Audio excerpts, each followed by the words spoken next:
A man is down. His heart has stopped beating. He is suffering from a cardiac arrest.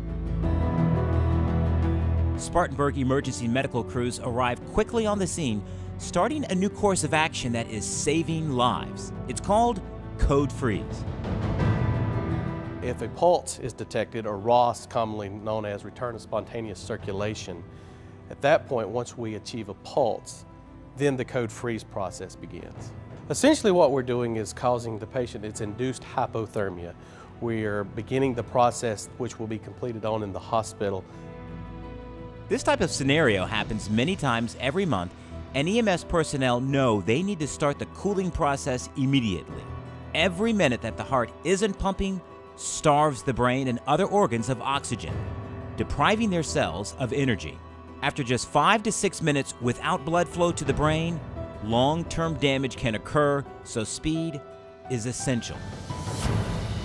So what we typically do is we begin the process by exposing the patient, packing all the axillary, the groin areas with cold packs. We have cold fluid refrigerators on our ambulance mobile units with cold fluids, so we go ahead and start cold IV fluids, infusing that, and then preparing the patient with medications and other things and letting the hospital know, yes, we have a code freeze candidate patient.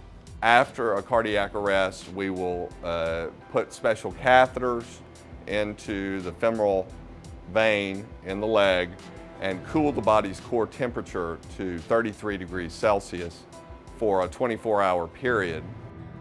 The patient is placed into a chemically induced coma while undergoing this life-saving treatment. This is a technology that is for a cardiac arrest. It's not for a heart attack. It's for patients whose heart has stopped beating. The cardiac arrest is basically where the heart, from an electrical perspective or a mechanical perspective, stops pumping. And so you have no blood pressure, no blood flow, and so the brain doesn't get oxygen during those periods.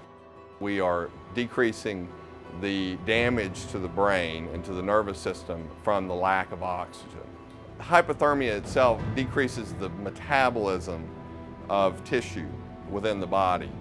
And so what we're doing is we're trying to decrease the metabolism of the nervous system, the brain in particular, so that you have less what we call free radicals or damaging substances that are produced after the event where the brain doesn't get blood flow.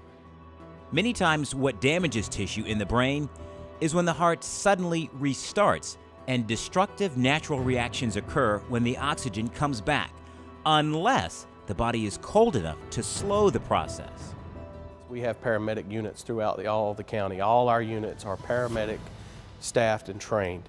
By being able to bring that advanced level of care out to the public and not waiting on a backup unit to get that paramedic, the first truck on scene is a paramedic ALS unit. And really, we could not carry out these wonderful protocols in code freeze without the dedicated work that our personnel go through in training and carrying out a wonderful standard of care.